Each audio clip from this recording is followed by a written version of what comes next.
உங்கள் சத்துருக்கள் உங்களை சுற்றிலும் தலை உயர்ந்து போய் நிக்கிறாங்களா? அதை பார்த்து நீங்க ரொம்ப பயந்து போய், என்ன எனக்கு இவ்வளவு சத்துருக்கள் பெருகி போயிருக்கிறாங்க, நான் எப்படி இவங்களெல்லாம் சமாளிக்க போறேன், இந்த பக்கம் திரும்பினாலும் எனக்கு பிரச்சனைக்குரியவங்களாவே இருக்கிறாங்களே, ஒரு சமாதானத்துக்குரியவங்க ஒருத்தர் கூட இல்லைன்னு சொல்லி ரொம்ப பயந்து கொண்டிருக்கீங்களா?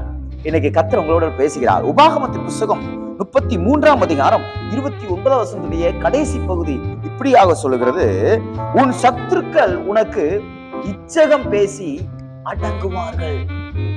ஒரு அடக்கத்தை உங்க சத்துருக்களுக்கு கர்த்தர் கொடுக்க போகிறார். இந்த ஆங்கில மொழிபெயர்ப்புகளை பார்க்கும் பொழுது அது சொல்லப்பட்டிருக்கிறது, உங்கள் சத்துருக்கள் உங்களை பார்த்து பயந்து நடுங்குவார்கள் என்று சொல்லப்பட்டிருக்கிறது. எனக்கு அன்பான தேவ பிள்ளைகளே, இன்னைக்கு நீங்க அவங்கள பார்த்து பயப்படலாம், ஆனா இன்றைக்கு கர்த்தர் சொல்லுகிறார், உங்களை பார்த்து அவர்கள் பயப்படுகிற காலத்தை தேவன் வைத்திருக்கிறார். விசுவாசிக்கிறீங்களா?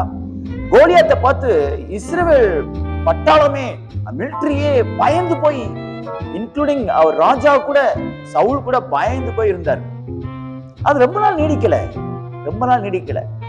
தாவீதோடு கூட இருக்கிற தேவன் எழும்பினார், சத்ரு அடங்கி போனார்.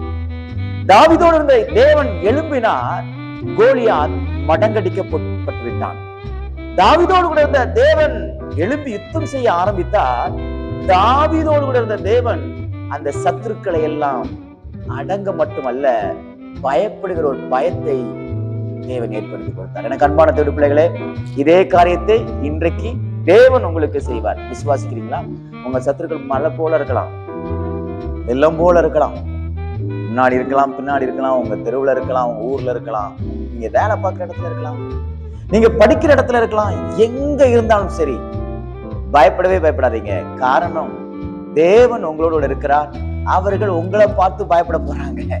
அவங்க உங்களை பார்த்து நடுங்க போறாங்க. ஐயோ, இவங்க பேசினாலே, இவங்கிட்ட பிரச்சனை பண்ணாலே நமக்கு ஏதோ நடக்குது, இவன்கிட்ட நம்ம தலை வச்சு கூட படுக்க கூடாது, இவன் பக்கம் தலை வச்சு கூட படுக்க கூடாது, இவன் பேச்சுக்கே நம்ம போக கூடாதுன்னு சொல்லி உங்களை பார்த்து ஓடி ஒதுங்குகிற காலமாக தேவன் மாற்றி கொடுக்க போகிறார். விசுவாசிக்கிறீங்களா?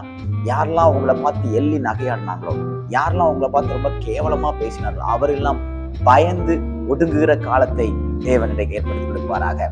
தேவனாலே கூடும், மனுஷனாலே கூடாதுதான், தேவனாலே கூடும். நீங்க விசுவாசியுங்கள். கர்த்தர் உங்கள் சத்துருக்களை மடங்கடிக்கப்படுகிறதை உங்கள் கண்கள் காணும். உங்களுக்கு முன்பாக சத்ரு சிதறடிக்கப்படுகிறதை உங்கள் கண்கள் காணும். உங்களுக்கு முன்பாக உங்களுக்கு விரோதமாக சத்துருக்கள் பயந்து நடுங்குகிறதை உங்கள் கண்கள் காணும். இந்த நாள் சத்துருக்களை மேற்கொள்கிற நாளாக தேவன் உங்களுக்கு மாற்றி கொடுப்பாராக. God bless you.